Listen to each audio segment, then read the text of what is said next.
Attention para sa ating mga Filipino senior citizen, 60 years old ka ba pataas? Pwede ka nang kumuha ng iyong senior citizen ID dito sa Pilipinas. Ano nga ba ang mga requirements at paano ito makuha? Para ma-enjoy ang mga benepisyo at mga pribilehiyo sa pagiging senior citizen, narito, panoorin ang buong video na ito.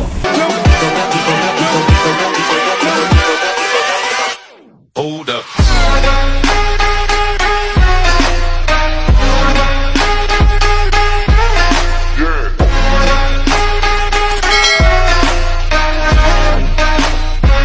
Hello mga ka-vlogs! Saan ka mang dako sa mundo? Welcome dito sa aking YouTube channel. And kung bago ka pa lang dito at nais mo mga informative content na andito sa aking channel, ay maaari nyong i-click ang ating subscribe button pagkatapos mo mapanood ang video na ito.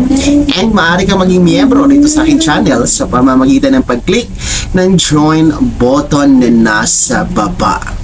Para po sa mga Filipino senior citizen 60 years old pataas, isa po sa pribilehiyo at benepisyo na ibinibigay po sa ating mga senior citizen ang paggawad ng 20% discount para sa transportasyon, grocery, iba pang mga pangangailangan ng ating mga senior citizen. Kalakip dito ang pagbili o diskwento sa kanilang pagbili sa kanilang mga maintenance na gamot. And ang pag-avail ng diskwento at iba pang pribilehiyo sa pagiging senior citizen ay nakabase po kung tayo ay magpresenta ng katunayan na tayo ay kabili lang na po sa senior citizen. And ang sinasabi ko pong katibayan na tayo ay isang senior citizen ay hinahanapan tayo ng ating senior citizen ID. Kaya mahalaga na magkaroon tayo ngayong 2024 ng senior citizen ID para ma-enjoy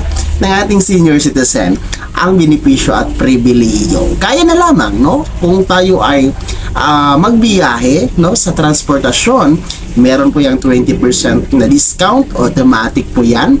5% discount para sa ating mga water, tubig, at maging ang ating ilaw, bill natin sa Water and Light, meron yung 5% discount. Meron din tayong ma-avail sa ating pag-grocery, sa pagbili ng gamot natin mga ka-vlogs, na ating mga senior citizen.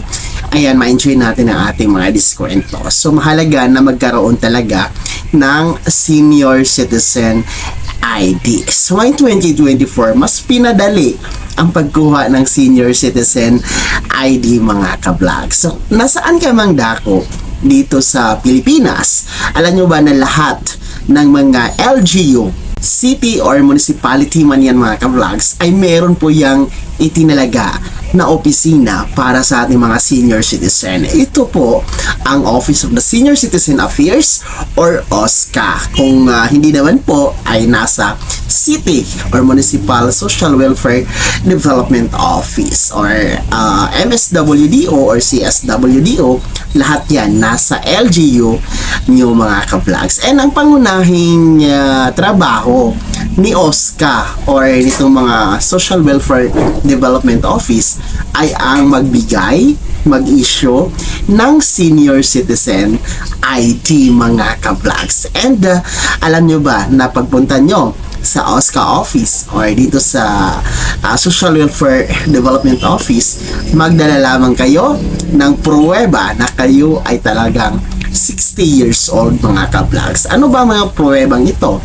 Mag-present lamang kayo ng at least one valid ID. So, ang one valid ID na sinasabi natin, ito po yung driver's license, postal ID, SSS UMID, SSS ID, PRC license, passport, at iba pang valid ID mga ka-vlogs. Para naman sa mga senior citizen na wala talagang valid ID, pwede nyo pong ipresenta ang inyong birth certificate.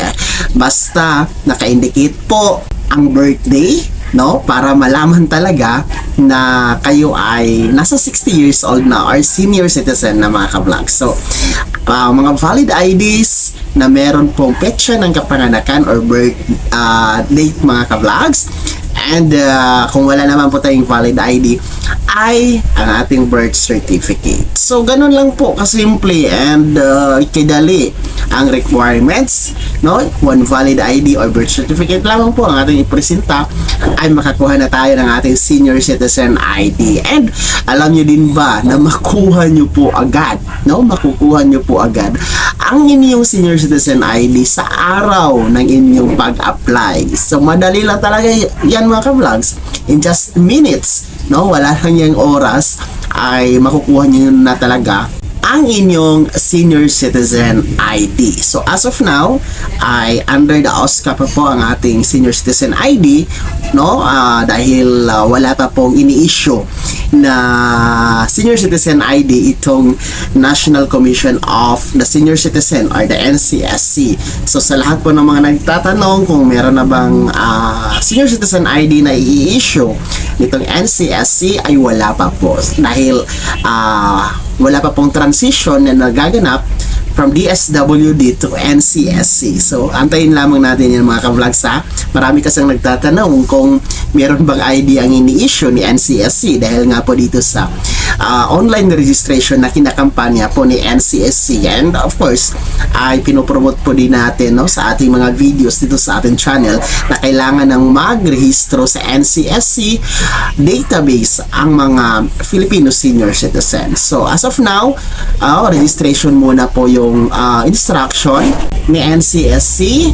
So, sa pagkuha ng ating senior citizen ID, ay under pa po yan sa OSCA or the city or the Municipal Social Welfare Development Office nasa LGU niyo mga ka-vlog. So, sana naging gabay ang video na to and sa mga wala pang senior citizen ID, abay kumuha na kayo ayong 2024 para ma-enjoy nyo ang mga benepisyo, mga diskwento, mga pribilehiyo sa pagiging senior citizen. Isa na riyan ang pagkakaroon ng social pension, no, dito sa DSWD program at ma-enjoy nyo ang 100% na increase or dagdag na social pension mga ka-vlogs na ngayon ay na-enjoy na ng ilan nating mga indigent senior citizen na nagkakahalaga yan ng 1,000 bawat buwan, 6,000 bawat 6 na buwan na payout at may kabuwang 12,000 pesos sa buong taon. So para nyo yan ma-enjoy, ayan, kumuha na kayo ng senior citizen ID, chance sa inyong LGU sa pamamagitan ng inyong OSCA office. Sana naging gabay ang video na to kahit paano at nabigyan kayo ng kaliwanagan, lalong-lalo na ating mga senior citizen. Ayan, saludo po tayo sa inyo mga ka-vlogs and mabuhay po kayong lahat dito ka man sa Pilipinas ay nasa abroad ka. Kung hindi ka pa nakasubscribe dito sa aking YouTube channel, maaari nyo nang i-click ang ating subscribe button na nasa baba.